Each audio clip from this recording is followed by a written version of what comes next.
தலையங்கம் எதிர்பார்த்த வண்ணமே. நாம் எதிர்பார்த்த வண்ணமே திருவாளர் திரு வி. கலியாணசுந்தர முதலியார் அவர்களும் காங்கிரஸ் காரிய கமிட்டியிலிருந்த தன் தொடர்பை விலக்கிக் கொண்டார். இது முடிந்த மொழியன்றி மீண்டும் முன்ன மொழி அன்று என்னும் சொற்களால் இனி மீண்டும் புனராலோசனை செய்வதில்லை எனவும் கூறிவிட்டார். இவரது ராஜினாமாவை பிறிதொரு பக்கம் பிரசுரித்துள்ளோம். டாக்டர் வரதராஜலு நாயுடுகார் அவர்களும் திரு முதலியார் அவர்கட்கு முன்னரே விலகிவிட்டார். அவரும் இனி புனராலோசனை செய்ய முடியாது என்பதாக தமிழ்நாடு காங்கிரஸ் நிர்வாகக் கூட்டமும் பொதுக்கூட்டமும் நிகழ்ந்த 29ஆம் தேதியில் தலைவருக்கு கிடைக்கும்படியும் அதை கூட்டத்தில் படித்துக் காட்டுமாறு கடிதம் அனுப்பியிருந்தும் நமது பார்ப்பன தலைவர் அதை படித்துக் காட்டாமலும் விஷயத்தையே வெளியிடாமலும் மூடி வைத்துவிட்டு புனராலோசனை செய்யுமாறு கேட்டுக்கொள்வதாக திருட்டு தீர்மானம் செய்து ஏமாற்றினார். திரு முதலியார் திரு நாயுடுகார் ஆகிய இருவரும் காங்கிரஸ் காரிய கமிட்டியினின்று விலகியே விட்டார்கள். இதன் தத்துவம் என்ன? இதுபோன்று இவர்களுக்கு தேசபக்தி இல்லாது போயிற்றா? சுயநலம் முளைத்துவிட்டதா? அல்லது சர்க்கார் தயவை நாடியா? அன்றி ஜஸ்டிஸ் கட்சியில் சேரவா? இவை ஒன்றிற்கும் அல்லவே அல்ல. மற்று எதன் பொருட்டு விலகிக் கொண்டார்கள்? காங்கிரஸ் மகாசபையில் பார்ப்பனர்கள் செய்யும் சூழ்ச்சியை அறிந்து தாங்கள் தற்கால காங்கிரஸில் அங்கம் வகித்திருப்பதால் நாட்டிற்கு எவ்வித நன்மையும் செய்ய இயலாது என்பதை உணர்ந்து தங்களையே கருவியாக பிரயோகித்து நமது சமூகமான பார்ப்பனரல்லாதார் சமூகத்திற்கு பார்ப்பனர்கள் ஆபத்து விளைவிக்கிறார்கள் என்பதை கண்ணார கண்டு கொண்டதாலுமே அல்லாது வேறல்ல. ஆனது பற்றியே தைரியமாய் விலகிவிட்டார்கள். நமது பார்ப்பனர் இனி இவர்கள் மீது வசை புராணம் பாடி இவர்களுக்கு பொன்மொழி மகுடன் சூட்ட பார்ப்பனரல்லாதாரிலேயே சில பாவலர் நாவலர் முதலியோரை தலைவராக்குவார்கள். நிற்க காங்கிரஸ் காரிய கமிட்டியில் இனியும் 4 பார்ப்பனரல்லாத கனவான்கள் அங்கம் வகித்து வருகிறார்கள்.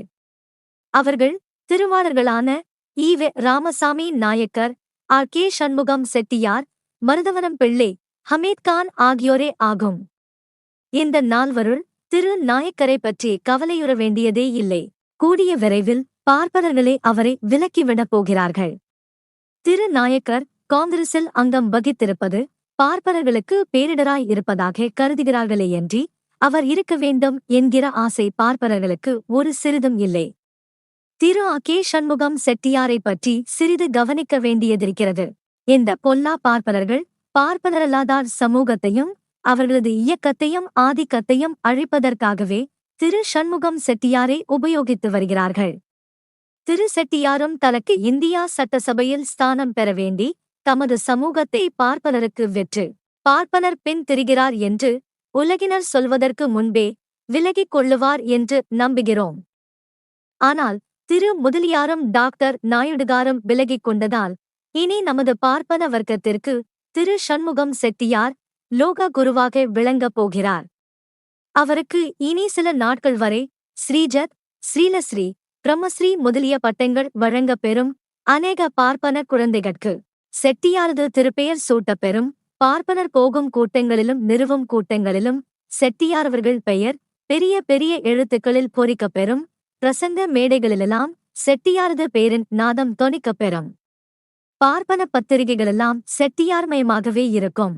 இனி 6 மாத காலத்திற்கு அவ்வளவேது 4 மாத காலத்திற்கு தெளிவாக கூறுமிடத்து சட்டசபை தேர்தல் முடிவுறும் வரை நமது செட்டியாருக்கு எங்கும் வரவேற்பும் வண்டி இழுப்பும் பூமாலைகளும் மாப்பிள்ளை கோலமும் பரபரக்கும். நமது செட்டியார் கட்புலனுக்கு நம்மை நோக்குங்கால் கண்ணகி போன்றும் பார்ப்பனரை நோக்குங்கால் மாதவி போன்றும் புலனாகும். சுலபத்தில் மாதவியை விட்டு விலக மனங்கொள்ளார். இனி அவரது யோகமே யோகம். போனது போகட்டும். திரு முதலியாரும் டாக்டர் நாயுடுகாரும் விலகினதினாலாவது நமது செட்டியாருக்கு இத்தகைய ராஜபோகம் வருகிறதே. நாம் ஆசை தீரப் பார்த்து ஆனந்தம் அனுபவிக்கலாம். எவ்வாறு இருப்பினும் இறுதியில் முதலியார் நாயுடு போன்றே செட்டியாரும் பார்ப்பனரை விட்டு விலகியே தீருவார். ஏனெனில் திருவாளர்கள் முதலியார், நாயுடு, நாயக்கர், சக்கரை, ஆரியா, தண்டபாணி, ராமநாதன் ஆகியோர்கட்கு பார்ப்பனர்கள் அளந்த வள்ளம் அட்டத்தில் வைத்திருக்கிறார்களேயன்றி உடைத்தொழித்து விட்டாரில்லை. ஆகவே அவரது மருள் மயக்கம் தெளியும் வரை காத்திருக்க வேண்டியதே. திரு மருதவனம் பிள்ளை அவர்களும் மிகவும் நல்லவர். ஆனால் அவர் சுலபத்தில் விலகுவார் என்று எதிர்பார்ப்பதே முட்டாள்தனமாகும். ஏனெனில் அவர் தானும் ஞானஸ்நானம் பெற்று பார்ப்பனராக மாற்றம் அடைந்துவிட்டதாக உள்ளூர நினைத்துக் கொண்டிருக்கிறார்.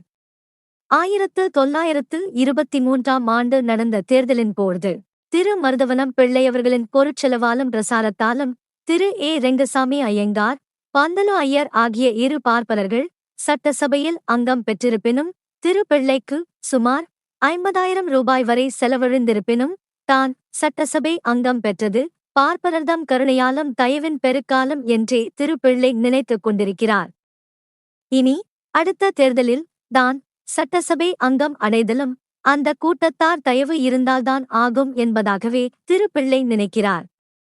இம்மட்டோ பார்ப்பனர் விரோதம் நேர்ந்துவிடின் பெரும் சாபமாய் முடியுமென்றும் வாழவே இயலாதென்றும் முடிவான கருத்துடையவர் நமது பிள்ளையவர்கள்.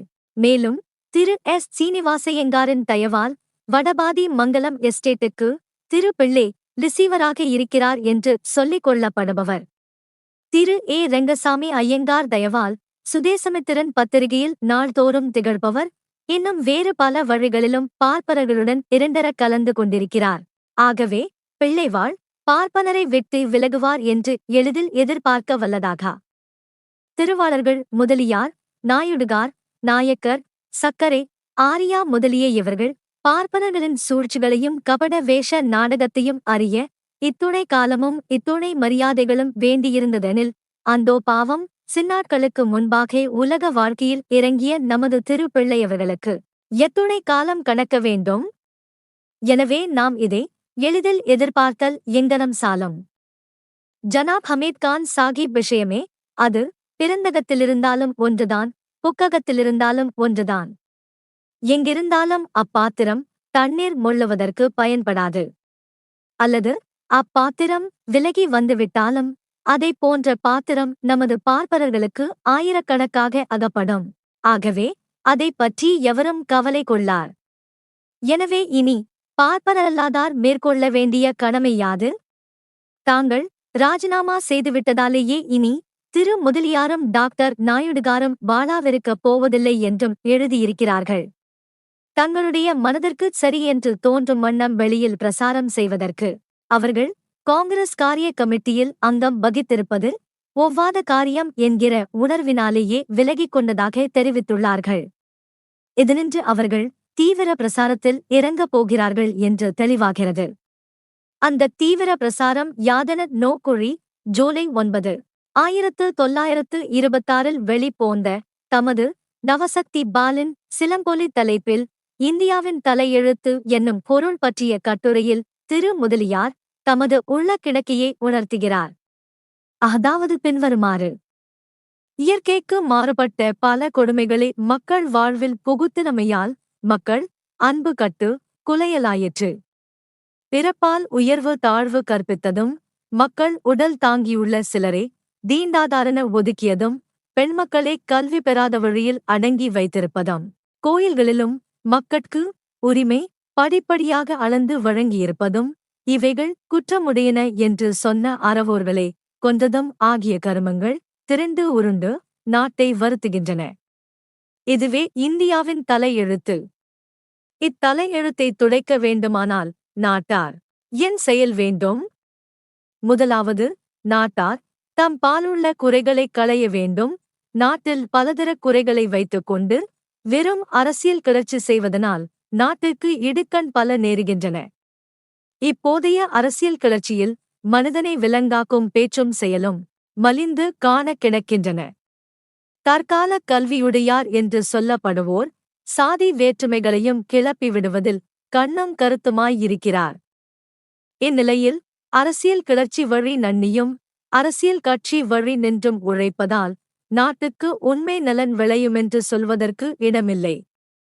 நம் நாட்டில் பிராமணரல்லாதார் பகைமை நிலை நன்னியிருக்கிறது என்பதை மறுப்பதும் மறைப்பதும் அறியாமை ஆகும். ஆகவே இப்பொழுது நம் நாட்டுக்குரிய பணி யாது?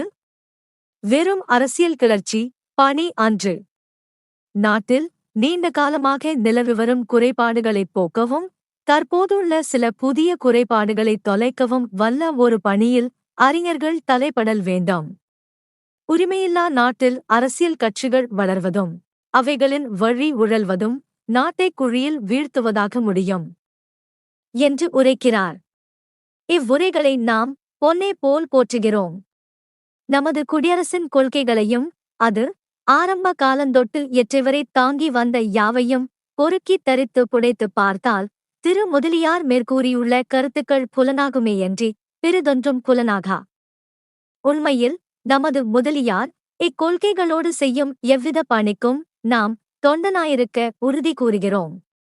டாக்டர் நாயுடுகாருக்கு இக்கொள்கைகளின் முறையில் இரண்டோரிடத்தில் மாறுபாடாய்த் தோன்றினும் இவற்றுள் இருக்கும் சத்து நிரம்பிய தத்துவத்தில் எத்தகைய மாற்றமும் இருக்காதென்றே சொல்லுவோம். தமிழ்நாட்டு மக்களில் பார்ப்பனரல்லாதாரில் 1999 மக்கள் இக்கொள்கை உடையவர்களாகவே இருக்கின்றனர். ஜஸ்டிஸ் கட்சியாரது கொள்கையும் இதுவென்றே சொல்கிறார்கள். இவ்வாறாக நம்முடைய அபிப்பிராய பேதம் என்பது மாய்கை கிழுமிய மனக்கசப்பே அல்லாமல் வேறல்ல. ஆகலான் விரைவில் பார்ப்பனரல்லாதார் அனைவரும் ஒன்றுபட்டு ஓர் மகாநாடு கூட்டி தங்களுக்குள் இருக்கும் மனக்கசப்பையும் மாய்கையையும் அகற்றி ஒன்று கூடி மேற்கண்ட கொள்கையுடையதான ஆக்கல் திட்டத்தை கோலி அதனை நிறைவேற்ற உழைப்பது அறிவுடைய மக்களின் செயலாகும். ஆகவே இற்றைவரை நாம் முறையீடிட்டு வந்த வண்ணம் விரைவில் தமிழ் மக்கள் ஒருங்கு சேர்ந்து ஓர் முடிவு காண விழைகின்றோம். குடியரசு தலையங்கம், ஜூலை 11, 1926.